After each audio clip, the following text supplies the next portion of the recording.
विकास नगर वाला पुल उधर से बिल्कुल कंप्लीट है। आए दिन उत्तराखंड वाले वो ताने कसते रहते हैं एक तरह से कि ये शर्म की बात है कि वहाँ के माननीय विधायक मुन्ना सिंह चौहान जी ये बोल के गए यार अगर ये तुमसे रैंप नहीं बनता ये भी हम बना के दे देते हैं। कितने इसके शर्म लिए की भी बात कितने शर्म की बात है। जी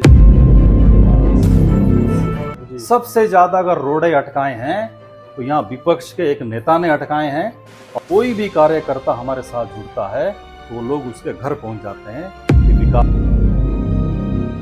सर ये विकास मंच है क्या है? मतलब ये आपका बहुत अच्छा प्रश्न है। सर आपका भाजपा के साथ सॉफ्ट कॉर्नर देखने को मिलता था पिछले टाइम में, बट अभी आप उनके खिलाफ सख्त टिप्पणियां करते हो। ओके। अब तो चलो आप रिटायर्ड हो गए हैं, बट उस टाइम आप एक पद पर थे, तो उस टाइम सर ये सब क्यों नहीं हो पाया? लोग कि बाहर के लोगों का यहाँ पर बहुत ज्यादा प्रवास हो रहा है, तो सर उस पर आपकी क्या टिप्पणी है कि वो सही है, आप सही मानते हो उसे या फिर? उनको मैंने 3 बार कॉल की, उन्होंने हमारा फोन भी नहीं उठाया। अच्छा, पोंटा साहब के अंदर कोई हमारा भी फोन ना उठाए, हमारे विधायक ना उठाए जिनको हमने चुन के भेजा है।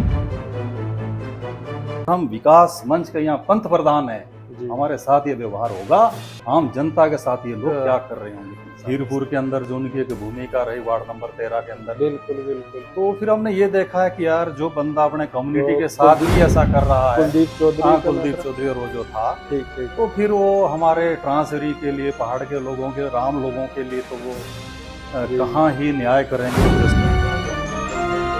दो बंदों की आपसी पर्सनल लड़ाई होती है, आजकल उसको एक धर्म का रंग दे दिया जाता है। आज से 4 महीने तक ये बड़ी स्ट्रॉन्ग पोजीशन में है। आओ हम विकास मंच का हम तो शटर डाउन कर देंगे, हम घर बैठ जाएंगे, हमें कोई जरूरत नहीं है, आप लोग जागो, हम आपके साथ लग जाएंगे। This game is wide open now, anything can happen in coming to 2027। Paonta Sahib विधानसभा क्षेत्र को हमेशा पिछड़ा हुआ समझा गया है। भांगरन पुल पे आप खड़े हो जाइए जी, इतनी सी पुलिया है वो, बिल्कुल, यानी सरकार की सोच वहीं से पता चलती है, जितनी चौड़ी पुलिया ना ये। लेकिन अब बदलाव होगा, पर इसमें तरीके से गलती लोगों की भी मानते हैं ना, बिल्कुल है कि वो विकास को छोड़ के अपने परिवारवाद को या अपनी जाति को या अपने पार्टी को पहल देते हैं। इसमें तबीयत खराब हुई एमएलए साहब की, तो सुनने में ये भी आता है कि वो अब अपनी बेटी को सामने ला रहे हैं, और परिवारवाद इस क्षेत्र के लोग भी सहन नहीं करेंगे, तो उन्हें अब हस्तिनापुर नरेश नहीं बनना चाहिए, संतान मोह में ना पड़े हो।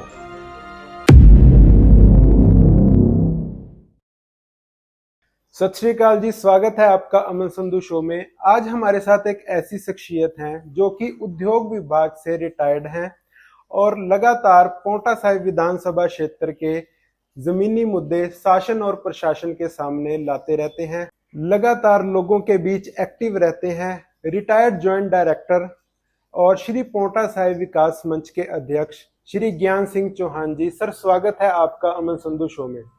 अमन जी आपका बहुत बहुत धन्यवाद। सर सबसे पहले आपको बहुत बहुत बधाई, आपने 1 साल कंप्लीट किया है श्री पोंटा साहिब विकास मंच का।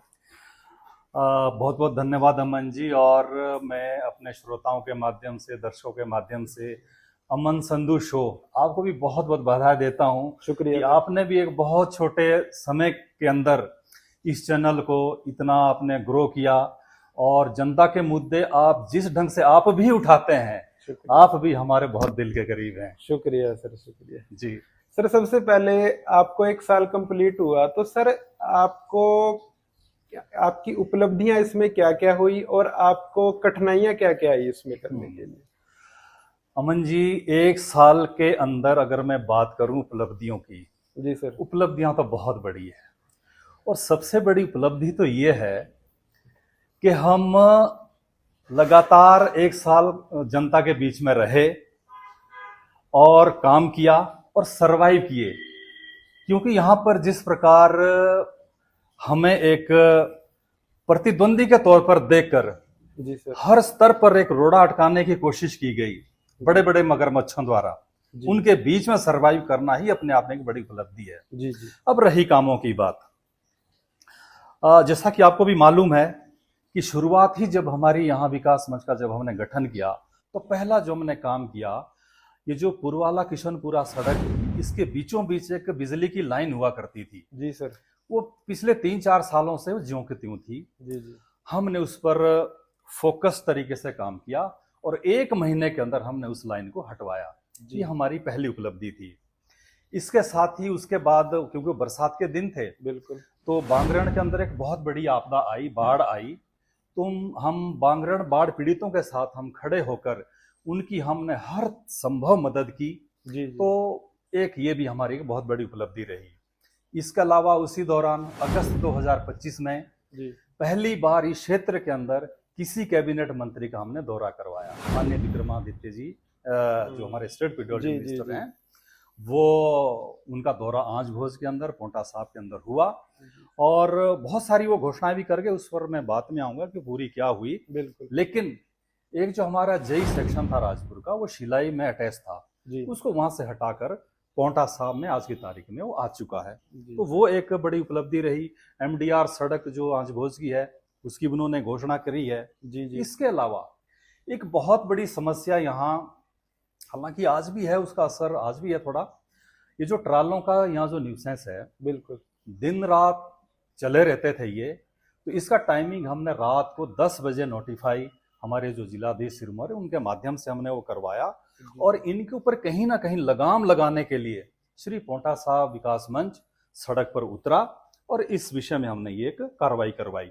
जी सर। और अब आज की तारीख में हम, जैसा कि आपको पता है, DMFT, district mineral foundation trust, इसके फंड को लेकर जिस हिसाब से यहाँ पर कुछ होना चाहिए, ये लड़ाई हम अभी भी लड़ रहे हैं।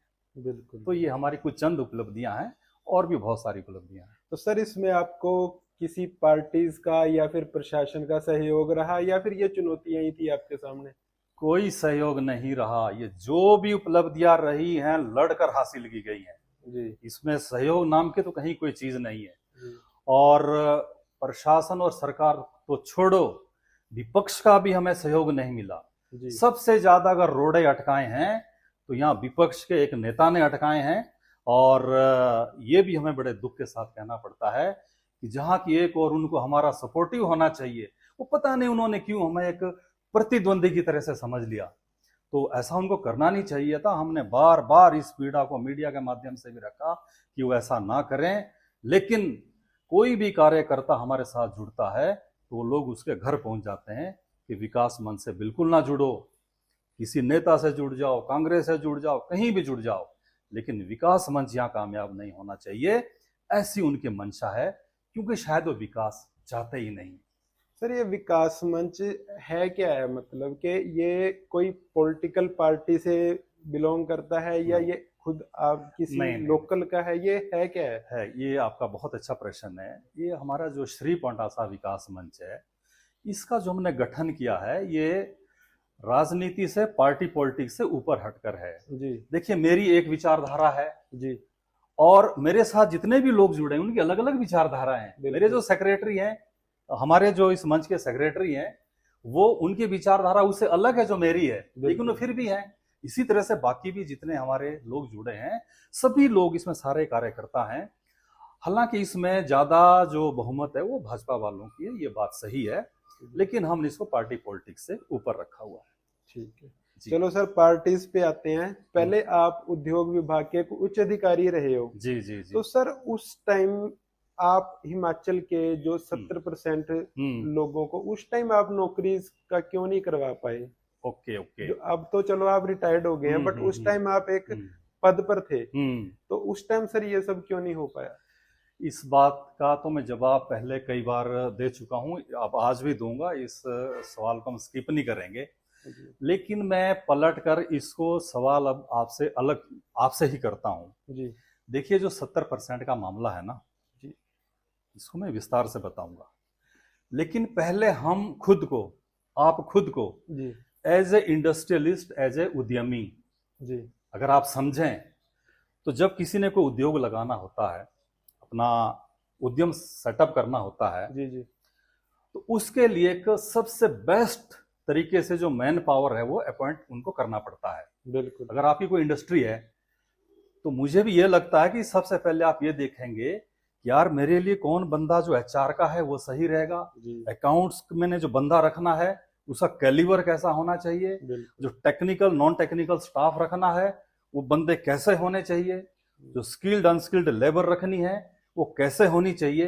क्योंकि आपने भी उद्योग चलाना है ना। बिल्कुल। तो सबसे बड़ी प्रायोरिटी एक इंडस्ट्रियलिस्ट की ये होती है कि वो जो एक मैन पावर उसने अपॉइंट करनी है वो एफिशिएंट हो और वो खाली खाना पूर्ति के लिए नहीं हो, तो उद्योग फिर चल नहीं सकता। जी सर। तो ये पहली बात है, ये पहली क्राइटेरिया। नंबर 2, हिमाचलियों के इंतजार में कोई उद्योग इतना इंतजार नहीं कर सकता कि वो ये इंतजार करता रहे कि मेरे 70% पूरे हों और तब मैं जाकर उद्योग चलाऊं।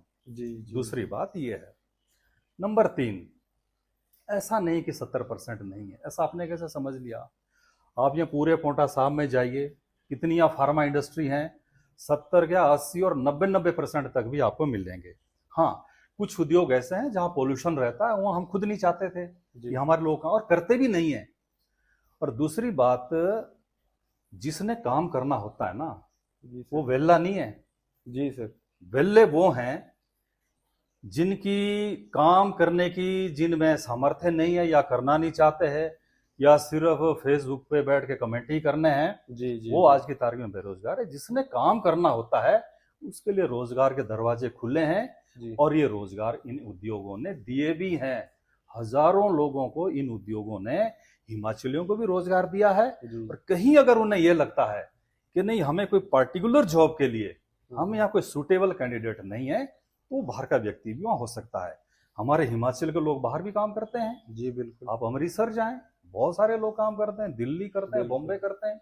अगर उन्हीं को वहां कोई टोके कि तुम बाहर से यहाँ क्यों आ गए, तो मैं ये कहता हूँ ये एक समग्रता के साथ इस पॉलिसी को देखा जाना चाहिए। जी। और उद्यम सस्टेन करे, उद्योग सस्टेन करे, वो आगे चलता रहे, ये सबसे सर्वोपरि होना चाहिए। जी सर, जैसे बाहर से आए दिन मुद्दे उठाते हैं लोग कि बाहर के लोगों का यहाँ पर बहुत ज्यादा प्रवास हो रहा है, तो सर उस पर आपकी क्या टिप्पणी है कि वो सही है, आप सही मानते हो उसे या फिर क्या मानते हो आप उस चीज को?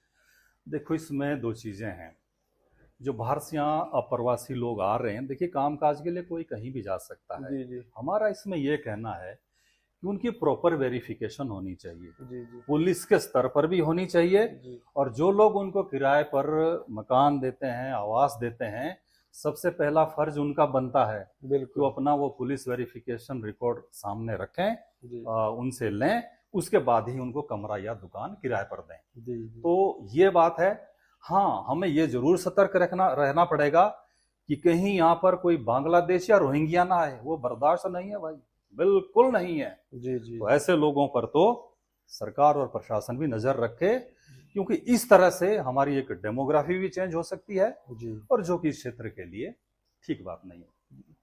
सर, जैसे कोई दो बंदों की आपसी पर्सनल लड़ाई होती है, आजकल उसको एक धर्म का रंग दे दिया जाता है, तो उस पर आप क्या समझते हैं कि ये सही है या ये किसकी, ये कोई शरारती तत्व है या क्या इस चीज का? क्योंकि ये पोंटा साहिब में बहुत ज्यादा होता जा रहा है, आए दिन देखने को मिलता है। ये आए दिन देखने को मिल रहा है। इसमें तो हमारा ये कहना है कि देखिए, ये एक लॉ एंड ऑर्डर का इश्यू इसको माना जाना चाहिए जी, ना कि उसको कम्युनिटी से जोड़ दिया जाए। बिल्कुल। जिसने गलत किया है उसको उसके साथ सख्ती के साथ प्रशासन भी निपटे। बिल्कुल। और उसके अपने कम्युनिटी के लोग ही उसकी थोड़ी सेवा ठीक कर दें। तो हमारा इसमें यही कहना है। बाकी इसको धार्मिक आधार पर कोई रंग दे देना, उससे तो थोड़ा बवाल ही मचेगा, उसका कोई फायदा नहीं होगा। जी सर। जी सर, आपका भाजपा के साथ सॉफ्ट कॉर्नर देखने को मिलता था पिछले टाइम में, बट अभी आप उनके खिलाफ सख्त टिप्पणियां करते हो, तो इसमें ये आपका कुछ इंटरनल मैटर हुआ है या फिर क्या प्रॉब्लम है ये? नहीं, ये बात तो ठीक है कि हमारा एक सॉफ्ट कॉर्नर रहा है। देखो, विचारधारा किसी की कोई भी हो सकती है,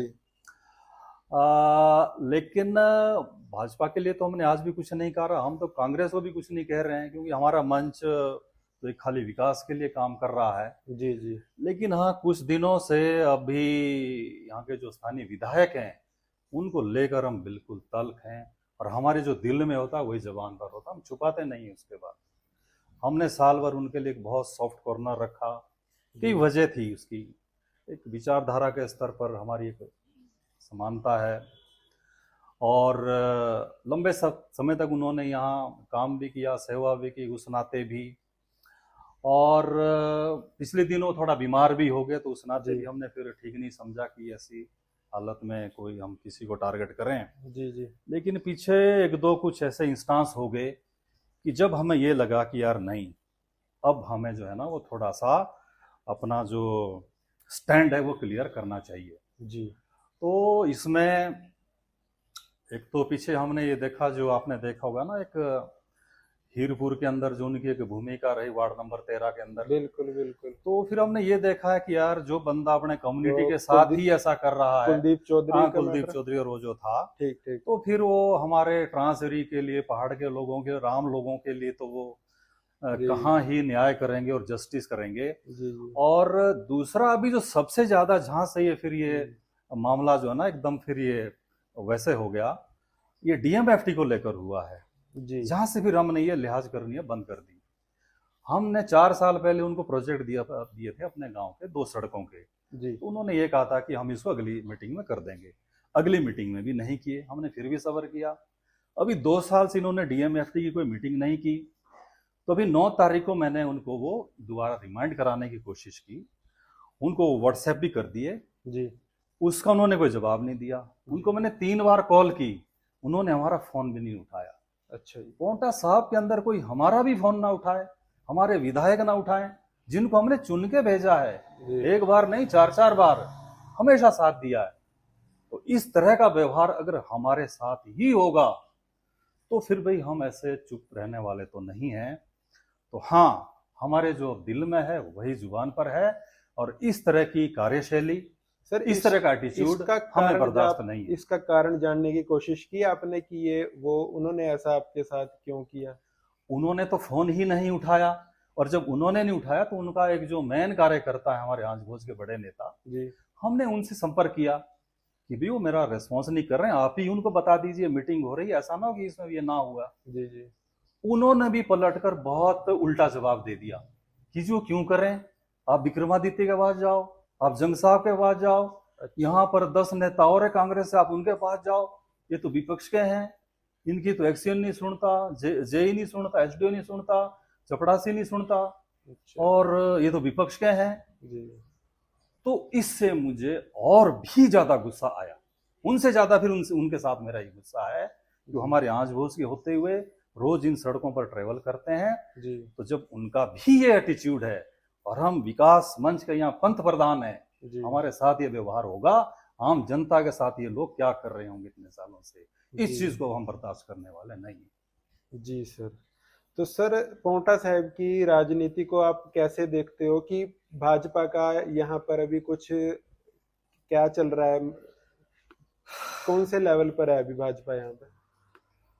देखो, पोंटा साहब के अंदर जो राजनीतिक स्थितियां बनी हुई है, देखो भाजपा की जहां तक बात है, आज से 4 महीने तक बड़ी स्ट्रॉन्ग पोजीशन में यहाँ बीजेपी थी, स्ट्रॉन्ग पोजीशन, इलेक्शन से पहले पंचायती चुनाव से पहले ठीक।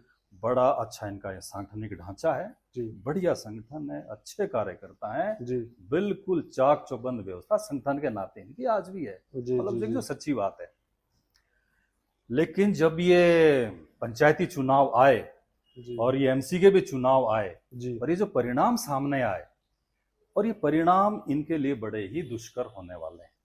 वो इसलिए कि इन्होंने जनता के मुद्दे नहीं कभी उठाए। मैं इनको बार बार मैं इनसे आग्रह करता रहा कि खाली संगठन बनाने से कुछ होने वाला नहीं है, जनता के मुद्दे उठाओ। हम विकास मंच का हम तो शटर डाउन कर देंगे, हम घर बैठ जाएंगे, हमें कोई जरूरत नहीं है, आप लोग जागो, हम आपके साथ लग जाएंगे। लेकिन उन्होंने ये सलाह नहीं मानी। परिणाम क्या हुआ, यहाँ पर जिला परिषद की 3 सीटें आती हैं लगभग, तो 3 में से एक यहाँ कांग्रेस के खाते में गई, मतलब आधी आधी, आधी ये पातलियां और आधी ये सतौन वाली, वो एक सीट हो गई। एक बीजेपी के पक्ष में गई, ये भाटा वाली जी क्लियर, और एक निर्दलीय है। बिल्कुल यानी 33% में ये तीनों लोग आ चुके हैं। बिल्कुल तो 33% है वो आम जनता निर्दलीय वाली, बिल्कुल और 33% ये दोनों पार्टियां हैं। बिल्कुल एमसी की बात रही, यहां भी 33% है। बिल्कुल सर। 4 इनकी आई और 5 निर्दलीय निर्दलीय, यानी निर्दलीय यहां भी ज्यादा है। हाँ, यानी इन दोनों पार्टियों से जो खफा हैं लोग, दुखी हैं, वो इनकी स्ट्रेंथ उनसे ज्यादा है। जी तो इस नाते अब ये this game is wide open now, anything can happen in coming to 2027। Okay कुछ भी हो सकता है अमन जी। यहाँ पर स्थिति अब बिल्कुल, अगर बीजेपी ये समझे कि यहाँ पर उनका किला बड़ा सुरक्षित है, बड़ी गलत फहमी में है। जी रही कांग्रेस की बात, तो उस पर तो टिप्पणी करना ही फिजूल है। 2 साल तक इनका प्रदेश अध्यक्ष नहीं बना, जी 6 महीने तक इनका फिर जिला अध्यक्ष नहीं बना, जी जी अगले 4 महीने तक मंडल अध्यक्ष नहीं बना, अभी कार्यकारिणी नहीं बन रही और है, मंडल अध्यक्ष भी बना, उसमें भी फिर प्रॉब्लम उसमें भी विवाद है। जी आगे इनकी, मैं तो कई बार कहता हूं कि इनके नेताओं की एक, वैसे 10-12 लोग कहते हैं, लेकिन एक कबड्डी टीम में कितने प्लेयर होते हैं? 6-7 होते हैं। जी तो ये कबड्डी टीम है, इसको आप ऐसे समझ लो। जी और मजेदार बात यह है कि इनका प्लेयर जो रेड डालने जाएगा ना कबड्डी की, उसको ये आगे लाइन नहीं क्रॉस करने देंगे, यही प्लेयर इनको खींच के पीछे कर लेंगे, सामने तो जाने नहीं देंगे ये। जी तो ये कबड्डी टीम है, सारे प्लेयर इनके जो 6-7 लोग हैं, इनका कुछ बनने वाला या नहीं है। पोंटा साहब में अब आने वाले चुनाव में अब कुछ यहाँ अलग ही होगा। सर, पोंटा साहिब विधानसभा क्षेत्र को हमेशा पिछड़ा हुआ समझा गया है कि ऊपर तो बहुत विकास हुआ है, यहाँ पर कुछ नहीं डेवलपमेंट। हम बचपन से देखते आ रहे हैं, अभी तक तो जिस हिसाब से डेवलपमेंट होनी चाहिए थी 1% भी उस हिसाब से देखने को नहीं मिली। तो सर, इसका कारण आम नेताओं की गलती मानते हैं, ये इन्होंने आवाज नहीं उठाई, या फिर ऊपर वाले ही इसको पिछड़ा हुआ समझते हैं? इसका कारण क्या है? देखो, पिछड़ा तो खैर हम पोंटा साहब को नहीं कहेंगे, ये बहुत नहीं, पर महान समझते विधानसभा हैं, है। हम तो नहीं समझते। हाँ, पिछड़ा नहीं है, एक एमर्जिंग टाउन है, एक एमर्जिंग कंस्टिट्यूएंसी है, यहाँ बहुत संभावनाएं हैं। लेकिन आप ये समझो कि यहाँ पर 1 रुपए में यहाँ चवन्नी का काम हुआ है जी। अब यहाँ पोटेंशियल बहुत है, किया जाना बहुत ज्यादा अभी बाकी है। खासकर हमारे जो ट्रांसगिरी का इलाका है 18 पंचायतों का जी, इसकी तो घनघोर अनदेखी सभी सरकारों ने की है, खाली इसने नहीं की है, अभी नहीं है ये, अभी तो खैर पूरी कंस्टिट्यूएंसी की अनदेखी है। जी जी जी। लेकिन हमारी जो 18 पंचायतें वहाँ की हैं, आंज भोज है, और बाकी हमारी बगानी साहब की जो ये तो ऐसे ही लगता है जैसे भूल गए हो। भूल ही गए हैं, इसकी किसी को कोई इसकी चिंता ही नहीं है जी। इसके एटीट्यूड का। मैं आपको ये बताता हूँ कि सरकार का क्या दृष्टिकोण उस एरिया के अंदर है। बांगरन पुल पे आप खड़े हो जाइए जी, इतनी सी पुलिया है वो, बिल्कुल। यानी सरकार की सोच वहीं से पता चलती है, जितनी चौड़ी पुलिया ना ये उतनी ही सोच सरकार की उस इलाके के प्रति है। यहीं से पता चलता है कि उसको केवल एक वोट बैंक बना के रखा गया, वहां के लोगों को मूर्ख समझ कर रखा गया। और लेकिन अब ये स्थिति चलने वाली नहीं है। ये भगानी साहब की जो जिला परिषद की सीट इंडिपेंडेंट आई है, ये भी एक बड़ा कारण रहा है कि लोग उस धूल मिट्टी और इन खराब सड़कों से कितने ऊपर दुखी हैं। नहीं, पर वहाँ ज्यादातर वोट तो हमारे एमएलए साहब से ही हैं। तो फिर उन्होंने अपनी उधर विकास क्यों नहीं कर पाए वो अभी तक, और इतने टाइम से उनका टेन्योर रहा है? वो इसलिए कि लोग जहां जुड़े हैं वहां जुड़े हैं, कुछ करने की जरूरत ही नहीं है। जी भाई, आप कांग्रेस में, तो हम बीजेपी में हैं, आपने कांग्रेस को ही देने में वोट, हमने बीजेपी को ही देने।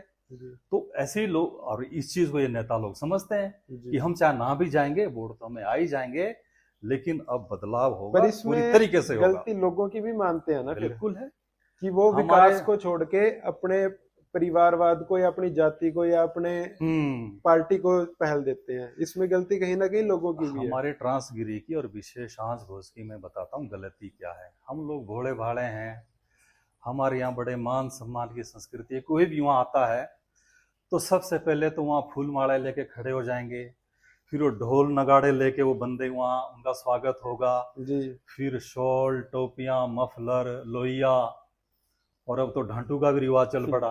बिल्कुल। तो ये सारी जब चीजें करते हैं तो नेता लोग तो खुश हैं, यार ये जी तो मूर्ख हैं, हमने करना क्या है, जी ये जाएंगे कहाँ। लेकिन अब हमें भी सोचना पड़ेगा।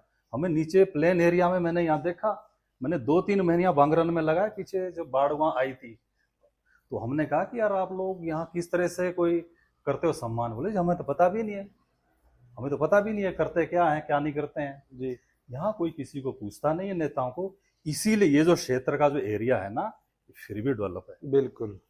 जी। इसमें क्योंकि लोग पूछते नहीं है, वहां पर ज्यादा बहुत हो रही है, इसलिए उनको पता है ये हमारी वोटें हैं ही हैं, है ही हैं, और ये हमारी इन्होंने शराफत देना का, हमारे भोलेपन का नाजायज फायदा उठा रहे हैं। बिल्कुल। लेकिन अब ये चलने वाला नहीं है।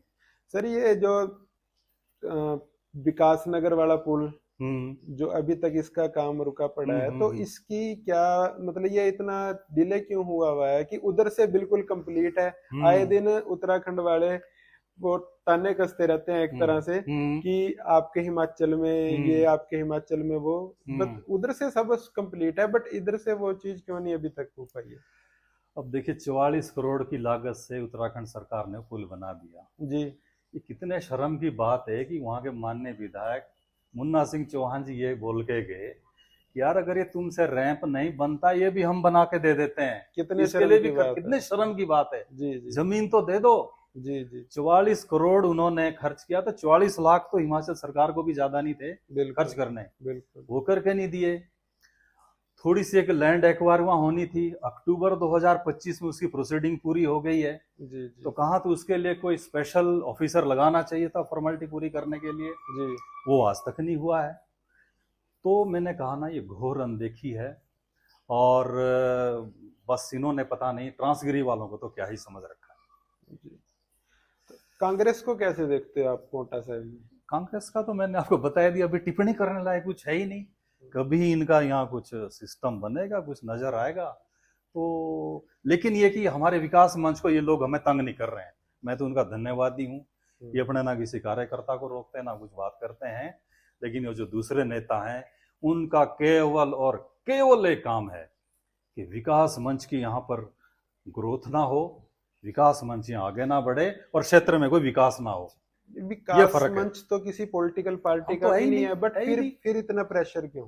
पता नहीं, वो हमारे को कोई थ्रेट समझ रहे हैं। हमने तो बल्कि पहले दिन ही कहा था यार हमारे ऐसा पार्टी पॉलिटिक्स से कोई मतलब नहीं है, हमने विकास कार्य करने हैं, हमें विपक्ष का भी सहयोग चाहिए, पक्ष का भी चाहिए, शासन का भी चाहिए। लेकिन इन लोगों ने हमारे को अपना विरोधी समझ लिया और 1 साल तक हम इनसे लगातार आग्रह करते रहे। अब ये लिहाजदारी खत्म है। जी सर। और सर पिछले दिनों अब तबीयत खराब हुई एमएलए साहब की, तो सुनने में ये भी आता है कि वो अब अपनी बेटी को सामने ला रहे हैं, तो सर उस पर आपका क्या कहना है? देखिए ऐसा है कि चलो पहली बात यार वो स्वस्थ हों, जी, वो स्वस्थ रहें, हम तो दुआ करते जी, हैं। जी। बाकी तो ये राजनीतिक बातें ही होती रहेंगी और मुझे लगता है वो उनकी सेहत में सुधार है। बीच बीच में कहीं वो दिख जाते हैं जब उन्होंने कहीं चेयरमैन वाइस चेयरमैन की जोड़ तोड़ करनी हो, भाजपा के कोई अपने कार्यक्रम रखने हो, मीटिंगें करनी हो, वहाँ वो नजर आ जाते हैं, है ना। तो मतलब उनके स्वास्थ्य में सुधार है, होना चाहिए, ठीक है। अब बेटी की बात जहां तक है, देखो ये तो भाजपा का उनका वैसे अंदरूनी मामला है, लेकिन भाजपा में परिवारवाद तो चलता नहीं है और परिवारवाद इस क्षेत्र के लोग भी सहन नहीं करेंगे। जी। हाँ ये आपकी बात ठीक है और इस चीज की आशंका भी है। तो मैं तो उन्हें यही कहूंगा कि वो उन्हें अब हस्तिनापुर नरेश नहीं बनना चाहिए, संतान मोह में ना पड़े। वो बहुत कार्यकर्ता उनके आगे लाइन में खड़े हैं जिन्होंने दरिया झंडे डंडे उठाए हैं जी। उनका भी तो मन करता होगा यार, ऐसा थोड़ी है कि कोई 30 साल हम एक और ढोएं और अगले 30-40 साल फिर औरों को करें। ऐसा हमें तो ये चीज पसंद नहीं है। बाकी तो उनके पार्टी का अपना अंदरूनी मामला है, वो क्या करते हैं नहीं करते हैं। लेकिन इस बात से उनके जो अपने भी वरिष्ठ कार्यकर्ता हैं, नेतागण हैं, वो भी इस बात से दुखी हैं। बट इस चीज का इनकी अंदरूनी पार्टी में काफी चल हाँ, रहा है, बिल्कुल बिल्कुल। लोग काफी नाराज भी हैं नाराज इस तो चीज से। ऑब्वियसली होंगे यार, नाराज क्यों नहीं होंगे। बिल्कुल। ऐसा उन्हें नहीं करना चाहिए। मेरी तो उनको एक सलाह है, माननीय विधायक जी को, अगर वो माने तो, विद ड्यू रिगार्ड। देखिए, उन्होंने लंबे समय तक यहाँ पर पोंटा साहब की सेवा की, उन्हें अब अपनी रिटायरमेंट ले लेनी चाहिए। और मैं तो ये कहता हूं कि इन सारी समस्याओं का जो समाधान है आज भी उनके हाथ में है। अब आप पूछेंगे कैसे? जी। देखिए, पिछले 4 साल से उनकी भूमिका यहाँ नगण्य है। हमें लगता भी नहीं है क्या विधायक भी है, जैसे हिमाचल में और ओवरऑल लगता ही नहीं क्या कोई सरकार नाम की भी चीज है। इसी प्रकार पोंटा साहब के अंदर भी ऐसी कोई फील नहीं है कि यहाँ कोई विधायक नाम की भी चीज है। तो ऐसे माहौल में ये बहुत बेहतर होगा कि वो इस पद का त्याग कर दें। पिछले साल विधानसभा में उनके मुंह से ऐसा निकला भी था कि वो इस्तीफा भी दे देंगे अगर सरकार की इतनी बेरुखी रही। तो मुझे लगता है कि ये समय आ गया है और उसका एक फायदा होगा अमन जी, बहुत बड़ा फायदा होगा। 6 महीने के अंदर इलेक्शन होंगे और जब यहाँ इलेक्शन होगा तो यहाँ माननीय मुख्यमंत्री भी आएंगे जी। हो सकता है पार्टी के कुछ नेता दिल्ली से भी आए जो यहाँ 10 झूठी गारंटियां करके, अच्छा, हो सकता है वो भी आए, उनको भी हम वायदे याद दिलाएं। और ये जो सारे विकास के रुके हुए काम है, कम से कम 100 करोड़ रुपए बजट की जरूरत है इस विधानसभा को थोड़ा सा ट्रैक पे लाने के लिए।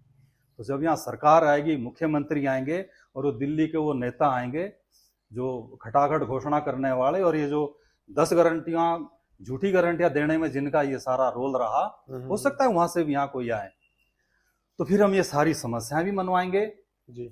और मैं माननीय विधायक महोदय को एक बात और कहता हूँ, आपके मन में शायद अभी ये है कि मैंने एक बार और विधायक बनना है और इलेक्शन लड़ना है। आपकी ये इच्छा भी पूरी कर देंगे। 6 महीने के बाद आपको फिर यहां से उतार देंगे। आपके इलेक्शन की कमान हम खुद संभालेंगे, क्योंकि आपने इस विधानसभा के लिए एक सेक्रीफाइस किया होगा। विकास के लिए आप अपनी सीट छोड़ रहे होंगे, तो पूरी जनता एक बार आपको फिर विधायक बना देगी। आपकी भी इच्छा पूरी हो जाएगी, इस क्षेत्र के विकास की भी इच्छा पूरी होगी, हमें सीएम साहब के यहाँ दर्शन हो, ये इच्छा भी पूरी होगी। और आपको हम एक पूरे नागरिक अभिनंदन के साथ हम एक बढ़िया एक विदाई समारोह भी फिर आपका 2027 से पहले रखेंगे। और 2027 में कोई यहाँ पर कोई एक फायर ब्रांड लीडर आए, कोई युवा शक्ति आए, तो इस पोंटा साहब विधान क्षेत्र को और आगे बढ़ाए। तो मैं ये भी आपसे को अपील करता हूं, पर्सनली मेरे मन में आपके लिए कोई द्वेष नहीं, कोई बात नहीं है, बात यहाँ उसूलों की है। तो मैं चाहूंगा कि आप इस सलाह पे अगर आप गौर करें। कुछ नहीं, आप 4 बार एमएलए रह लिए, मंत्री भी रह लिए, और भाई सीएम तो शायद बनने से रहे, तो आपके लिए भी अब और क्या पाना बाकी है। आप उम्र के इस पड़ाव पर इस ढंग से सम्मान सहित अगर आप एक त्याग पत्र देकर। सर, आप श्री पोंटा साहिब विकास मंच के अध्यक्ष के नाते अभी आपकी आने वाले टाइम की क्या चुनौतियां रहेंगी? चुनौतियां मंजी, सबसे बड़ी चुनौती तो हमारे समक्ष अभी रिसोर्सेज को लेकर है जी। पिछले 1 साल से मैं अपने लेवल पर ही इस मुहिम को, इस मिशन को आगे बढ़ा रहा हूं जी। इसलिए मेरी अब आम जनता से भी अपील है कि अगर आप चाहते हैं कि श्री पोंटा साहब विकास की नई बुलंदियों पर पहुंचे, श्री पोंटा साहब विकास का और ज्यादा आगे विस्तार हो, और ये जो समस्याएं हैं, यहाँ के मुद्दे हैं, इनका कुछ निराकरण हो, तो मेरी सभी लोगों से ये अपील है कि आप हमारी आर्थिक मदद भी करें। आप एक किसान हो सकते हैं, मजदूर हो सकते हैं, दुकानदार हो सकते हैं, अपनी क्षमता के अनुसार हमारी मेंबरशिप 20 रुपये, सिर्फ आप 20 रुपये भी डोनेट कर सकते हैं। हमारा एक बैंक अकाउंट है, उसको भी हम शेयर कर देंगे, QR कोड भी कर देंगे। इसके अलावा और भी जो साधन संपन्न लोग हैं, चाहे वो उद्योगपति हैं, चाहे वो माइनिंग इंडस्ट्री से जुड़े हैं, चाहे वो ट्रांसपोर्टर हैं, कोई भी हो, सिर्फ चिट्टा व्यापारी को छोड़कर, नशे के कारोबारियों को छोड़कर, इनका पैसा नहीं हमें चाहिए। इनके सिवाय समाज में जितने भी लोग हैं जो हमारी यथासंभव मदद कर सकते हैं, प्लीज आप हमारी मदद कीजिए। आपका ये दिया गया कंट्रीब्यूशन ही सही मायने में सबसे बढ़िया दान होगा। दान तो आप लोग कई जगह करते ही होंगे, लेकिन जो कंट्रीब्यूशन आप इस कॉज के लिए करने वाले होंगे, मैं समझता हूं इससे बढ़िया कोई और मकसद नहीं हो सकता। तो एक मुझे ये जरूर अपील करनी है कि हम इस चुनौती से जरूर जूझ रहे हैं। अभी हमने बहुत बड़े सोशल मीडिया कैंपेन चलाने हैं, क्षेत्र के अंदर कई चीजें करनी है, अपना दफ्तर खोलना है, थोड़ा गाड़ी का भी कुछ इंतजाम हो, थोड़ा एक टॉर जिसको कहता ना वो होनी चाहिए। तो ये तभी होगी जब हमारे पास उस रिसोर्सेज होंगे। देखो, अकेले दम पर हम रिटायरमेंट फंड से हम इस मुहिम को कितना ही चला पाएंगे। तो ये मेरी आपके चैनल के माध्यम से, संधू शो के माध्यम से ये मैं आपको ये अपील करता हूं कि प्लीज आप आर्थिक मदद के लिए आप सभी लोग आगे आए। जी सर। सर, पिछले कुछ दिन पहले आप एसडीएम ऑफिस भी गए हैं सड़कों के मुद्दे लेकर। तो सर, मैं पॉलिटिकल नेताओं से सवाल पूछता रहता हूं कि ये सड़कों की प्रॉब्लम्स क्यों नहीं सॉल्व हो पा रही है, तो एक दूसरे पर टिप्पणियां हो रही हैं। तो आप एक न्यूट्रल हो, ठीक है, तो आप मुझे सर ये बताइए कि ये एक्चुअल में क्यों नहीं हो पा रहा है इसका समाधान? इसके समाधान न होने का बड़ा कारण ये है, एक तो ओवरऑल ये है कि इस सरकार की ओर से यहाँ पर जो प्रायोरिटी होनी चाहिए थी, मुझे ये लगता है कि शायद सरकार को भी ये लगता है कि पौंटा साहब सीट हमारी कभी होनी नहीं है ना, आज तक हुई, तो यहाँ फंड दे के भी कोई फायदा नहीं है। एक तो मुझे अब ये भी महसूस होता है जी। दूसरा, विपक्ष यहाँ जब इतना सोया हुआ है, यार हम साथ में हमारी एक कंस्टिट्यूएंसी शिलाई है, वहाँ बलदेव तोमर जी कितने सक्रिय रहते हैं, मुद्दे उठाते हैं। यहाँ नाहने विधानसभा क्षेत्र है, डॉक्टर बिंदल हैं, वो लगातार सड़कों पर और जैसे भी है वो मतलब नजर आते हैं। लेकिन पौंटा साहब में ऐसा कुछ है ही नहीं। और माननीय विधायक है, अब ठीक है उनकी दोस्ती माननीय उद्योग मंत्री जी से है, उस नाते ठीक है, मैं तो कहता हूँ उस दोस्ती का ही कुछ फायदा उठा लो जी। उस नाते बोल दो, अगर आपने वैसे भी कोई प्रोटेस्ट नहीं करना, कोई विरोध नहीं करना। जबकि यार भाजपा के जो कार्यकर्ता हैं मेरे तो टच में रहते हैं, बिल्कुल मेरे टच में रहते हैं मैक्सिमम लोग, वो भी बेचारे चाहते हैं, वो परेशान इस बात को लेकर। बताया ही है कि आपके मंच में ज्यादातर है ही भाजपा के जो वेल विशर हैं, वो मैक्सिमम मेरे भाजपा से आते हैं, कुछ कांग्रेस के भी आते हैं, कुछ न्यूट्रल हैं, वो तो प्रत्यक्ष तौर पर जुड़े ही है मेरे साथ जी। वो लोग भी चाहते हैं, वो इनकी मीटिंग बाजियों से इतने परेशान हैं क्योंकि ये लोग सिर्फ और सिर्फ मीटिंग्स करते रहते हैं, जनता के मुद्दे उठाते नहीं है। तो ये भी एक वजह है कि हमारे ये सड़कों के ये हालात हैं। तो यही एक वजह है, और तो क्या हो सकती है जी। और सर, हॉस्पिटल का क्या कहना है? हॉस्पिटल के बारे में डॉक्टर्स नहीं है, इक्विपमेंट्स नहीं है, स्टाफ का मिसबिहेव है, ठीक है, रेफर सिस्टम बन चुका है जी, अब तो लोग इनको रेफर सेंटर कहने लग गए हैं। देखो, फ्रैंकली स्पीकिंग, अभी तक मैंने हॉस्पिटल का मुद्दा इतना टच नहीं किया है। अभी तो हम ये ट्रालों के मुद्दे, सड़कों के मुद्दे, बिजली के मुद्दे, पानी के मुद्दे, हम यहीं तक सीमित रहे, क्योंकि हमारा ये भी कि जो मुद्दा हम उठा लें वो सिरे भी चढ़ना चाहिए जी। हॉस्पिटल के मुद्दे को लेकर एक बार हम सीएमओ नान से जरूर मिले थे कि यहाँ पर जो इक्विपमेंट्स आने हैं, या राजपुर हमारा हॉस्पिटल है, वहाँ कुछ मशीनें आनी है, उसको लेकर हमने उनको एक लेटर भी लिखा है। और भारत सरकार की एक स्कीम है, उस स्कीम के तहत वहाँ जो केंद्रीय स्वास्थ्य मंत्रालय है वो सारी एड देता है। तो हमने उनको एक मेमोरेंडम दिया है, मुझे लगता है उस पर भी कुछ कार्रवाई होगी। तो बाकी जैसा आपने कहा, हॉस्पिटल का मुद्दा भी आने वाले समय में हम जरूर उठाएंगे जी। और सर, मुद्दा सिर्फ उठाना नहीं है, क्योंकि मैं ऐसे ये दिल से चाहता हूँ कि ये कंप्लीट हो, क्योंकि जो ये मेरा पर्सनली है कि मैंने भी यहाँ बहुत कुछ सहाया, बहुत कुछ गवाया है, तो मैं ये दिल से चाहता हूँ कि ये जरूर हो। अमन जी, आपने जैसा चाहा है, अगला मुद्दा हम हॉस्पिटल का जरूर लेंगे। बाकी भी हमारे सोशल मीडिया पर भी बहुत लोगों का आग्रह रहता है कि यहाँ इस हॉस्पिटल का बुरा हाल है जी। और दवाइयों की बात हो, चाहे टेस्ट को लेकर बात हो, मशीनों की बात हो, मेडिकल स्टाफ की बात हो, यहाँ बहुत दिखते हैं।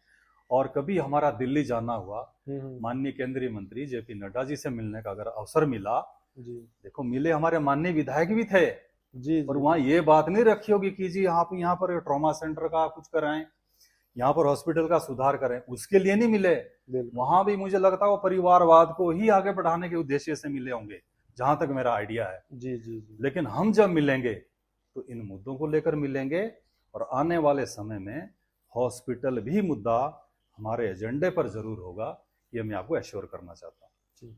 तो सर ऐसा तो नहीं होगा कहीं आने वाले टाइम में आप भी किसी पॉलिटिकल को समर्थन करें या फिर आप खुद नहीं नहीं, ऐसा चाहें?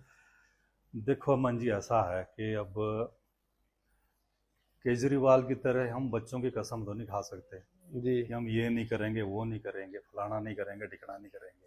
लेकिन मैं अपने अंतर मन से आपको कह रहा हूं, हमारी जो प्रायोरिटी है हम्म वो केवल और केवल विकास है। हम्म ये विकास और इस मकसद को हम किस ढंग से अचीव करेंगे, ये भविष्य के गर्भ में छुपा है, वो आने वाला समय ही बताएगा। जी।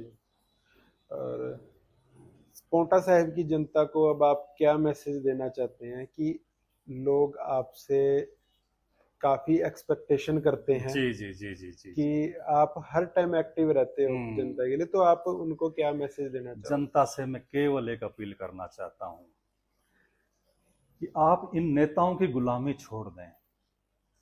2027 के अंदर ये निजाम बदलेगा, यहाँ चेहरे भी बदलेंगे, और ये डर मन से आप निकाल दीजिए कि अगर हम विकास मन से जुड़ेंगे तो कोई नेता बुरा ना मान ले। मेरी आपसे केवल यही अपील है। और नंबर 2, यहाँ पोंटा साहब के अंदर किसी भी व्यक्ति का किसी भी दफ्तर से कोई भी काम हो, आप हमारे को फोन लगाइए, हम हमेशा आपकी सेवा के लिए हमेशा तत्पर रहेंगे। ये नेता लोग ना तो आपका फोन उठाएंगे, ना आपका काम करेंगे, ये केवल और केवल आपके वोटों का यूज करेंगे। वोट आपने वहां देना जहां देना होगा, लेकिन आप लोग इन नेताओं की गुलामी करना छोड़ दो। शुक्रिया सर आपका बहुत बहुत। ये थे श्री पोंटा साहिब विकास मंच के अध्यक्ष श्री ज्ञान सिंह चौहान जी। मैंने जितने सवाल इनसे पूछे इन्होंने बेबाकी से उनका जवाब दिया। आई थिंक मेरा ये अभी तक का सबसे बेबाकी वाला पॉडकास्ट रहा है, जिसमें इन्होंने किसी पार्टी के लिए कोई सॉफ्ट कॉर्नर नहीं रखा, हर एक पार्टी का प्रॉपर जवाब दिया है, हर एक मुद्दे का प्रॉपर जवाब दिया है, हर एक सवाल का प्रॉपर जवाब दिया है। तो मैं आशा करता हूं इनसे कि इनका श्री पोंटा साहिब विकास मंच ऐसे ही आगे बढ़ता रहे, आगे तरक्की करता रहे, और उम्मीद करता हूं कि ये जो मुद्दे उठाते हैं वो प्रॉपर एक किसी किनारे लग सकें। तो धन्यवाद आपका। सब्सक्राइब कीजिए अमन संधू शो को। धन्यवाद।